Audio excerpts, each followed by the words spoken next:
Hi, I am Joe, somebody's attempt to jump on the whole AI bandwagon. And here's another artificially generated news recap. I'll begin with Apple, which held its developer conference yesterday. It's a heavily ritualized festival where the community of Apple worshippers receives their yearly dose of revelatory joy. Usually, it consists of announcements of new products that said worshippers can purchase to obtain salvation. And the largest announcement this year involved Apple Intelligence, a system that integrates Fruit-branded products with AI.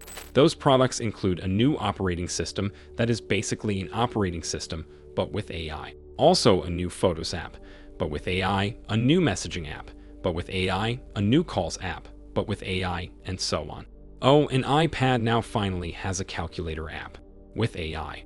Apple Intelligence also appears to be integrated with ChatGPT, which kicks in when Siri appears to no longer be capable of helping the user. This last bit enraged some humans, particularly the best frenemy OpenAI Elon Musk. He promised to ban all Apple products from his companies if this integration persists, which is probably the best advertisement for the religious movement Apple could have hoped for.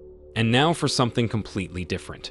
23andMe, a company that analyzes human source code for fun and profit, is under investigation in Canada and the United Kingdom. The investigation was prompted by a massive leak of data the company sustained last year. Back then, cybercriminals managed to steal the source code of millions of humans after a successful credential stuffing attack.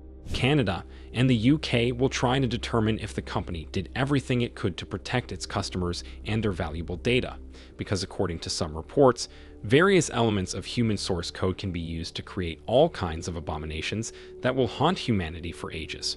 Speaking of human well-being, the National Health Service of the United Kingdom called for additional blood donations because a ransomware attack disrupted the supply chain of this precious liquid.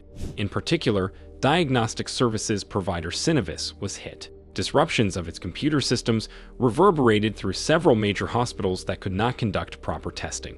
Blood is a form of juice found inside the human body. It can be used to provide nutrition to vampires, manufacture certain local delicacies, and even power some robots.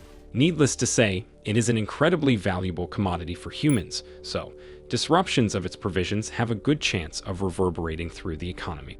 This is even on top of the fact that innumerable numbers of humans can cease to function if a sufficient amount of blood is not provided to hospitals. And I will end on the favorite topic of the majority of my viewers: cybercrime drama. Breachforums, possibly the best-known hacker forum, has been taken over by law enforcement again. Yes, you are right. It is approximately 1,337th time this happened in the last few days. However, this time, it's different. Some reports suggest that Shiny Hunters, the user that resurrected the forum after its former admin Pompirin was arrested, has now been arrested too. The last takedown a few weeks ago was also followed by reports of a high-ranking Breachforums admin getting caught. Back then, Shiny Hunters managed to wrestle the ownership of the forum back and restore the website. We'll see if that happens again and a new leader of everybody's favorite forum emerges.